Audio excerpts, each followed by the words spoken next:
Hello everyone.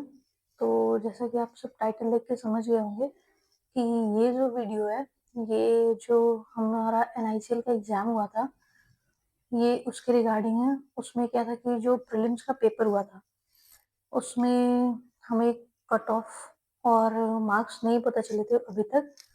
तो और अभी क्या है कि इंटरव्यू बचा हुआ है एनआईसीएल एओ का।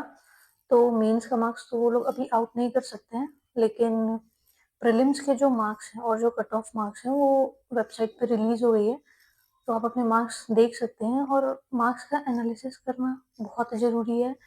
इट डज़न्ट मैटर कि आपने एग्ज़ाम क्वालिफाई करा हुआ है कि नहीं करा हुआ है, लेकिन ये एनालिसिस बहुत ज़रूरी है, क्योंकि जब आपने पेपर अटेम्प्ट करा होगा तो आपने एक अंदाज़ा लगाया होगा कि मेरे इतने मार्क्स बन रहे हैं या कितने क्वेश्चन सही हैं या गलत है।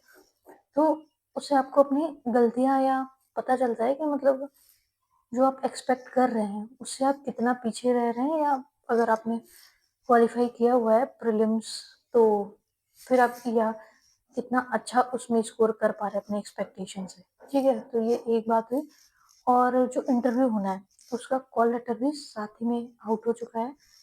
और ये दोनों चीज़ें अभी मैंने एनआईसीएल की वेबसाइट ओपन करी थी, तो उसमें एक रिक्रूटमेंट सेक्शन है, उसमें आप जाएँगे तो जनरलिस्ट ऑफिसर रिक्रूटमेंट करके है, उसमें उसको आप ओपन करेंगे तो उसमें आपको सारे लिंक्स लाइन बाय लाइन मिल जाएँगे, तो आप वहाँ से सारी चीज़ें चेकआउट कर सकते हैं। ठीक है?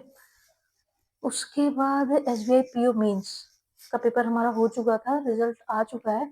अब हमारे जो इंटरव्यू है, उसका भी कॉल लेटर आ चुका है। तो जिन बच्चों ने मेंस क्वालीफाई किया हुआ है, वो अपना कॉल लेटर डाउनलोड कर लेंगे और अपना जो मेन इम्पोर्टेंट चीज़ होती है, अपना वेन्यू देख लेंगे, उसकी टाइमिंग ज़रूर देख लेंगे अच्छे से। और इंटरव्यू में बिल्कुल ये कोशिश करना है कि लेट नहीं होना है। मैक्सिमम ट्राई करिएगा कि आप 1 दिन पहले अपनी लोकेशन पे चले जाएँ, क्योंकि क्या होता है कि प्रीलिम्स और मेंस के जो सेंटर्स होते हैं, वो फिर भी कुछ लोकल जगह पे अवेलेबल होते हैं, लेकिन इंटरव्यू हमेशा उनके लोकल हेड ऑफिसेज़ वगैरह में होते हैं।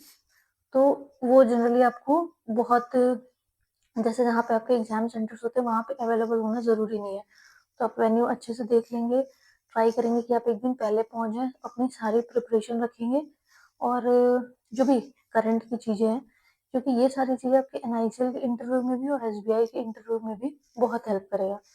तो ये दोनों चीज़ों का आप लोग को खास ध्यान रखना है। बाकी और इस वीडियो में खास कुछ है नहीं, बस आज ही दोनों चीज़ें आई थी, तो मैंने सोचा कि एक बार डिस्कस कर लेते हैं। ठीक है? तो जिन बच्चों का मेंस है, चाहे वो एसबीआई का हो, चाहे एनआईसीएल का हो, और अगर कुछ लकी बच्चे हैं तो उनका दोनों का ही होगा, तो वो उन सब के लिए ऑल द वेरी बेस्ट। और जो बच्चे भी प्रिपरेशन कर रहे हैं, उनके लिए तो बिल्कुल उनके लिए भी ऑल द बेस्ट है, क्योंकि जो आगे आगे आने वाली एग्ज़ाम है, उसमें उनको बहुत अच्छा करना है।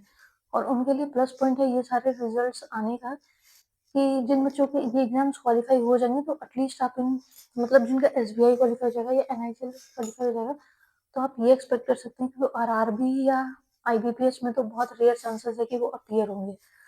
तो ये उनके लिए एक प्लस पॉइंट होने वाला है। तो ठीक है, अपनी प्रिपरेशन अच्छी रखनी है और डिस्ट्रैक्ट बिल्कुल नहीं होना है ये सब चीज़ों से। ठीक है? तो all the very best and thank you for watching.